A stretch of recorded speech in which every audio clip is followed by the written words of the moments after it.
തിരിച്ചിട്ടതിന് ശേഷം സൈഡിലെല്ലാം ഇങ്ങനെ പൊത്തി വെച്ചിട്ട് ഒരു 2 മിനിറ്റ് പോലും വേണ്ട, വീണ്ടും ഒന്ന് തിരിച്ചിട്ടിട്ട് നമുക്ക് എടുക്കാം. അടുപ്പ് ഓഫ് ചെയ്യാം.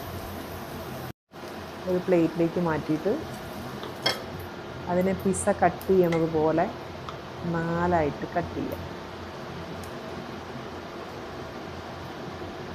ഒന്ന് എടുത്ത് ഉണ്ടാക്കി കഴിച്ചു നോക്കിയേ, സൂപ്പർ ടേസ്റ്റാണ്. വൈകുന്നേരത്തെ പലഹാരമോ രാത്രിയിലത്തെ ഡിന്നറോ രാവിലത്തെ ബ്രേക്ക്ഫാസ്റ്റോ ഏത് വേണമെങ്കിലും ആയിട്ട് യൂസ് ചെയ്യാം. അപ്പോൾ ഒന്ന് ഉണ്ടാക്കി നോക്കട്ടോ, ടേസ്റ്റിയാണേ.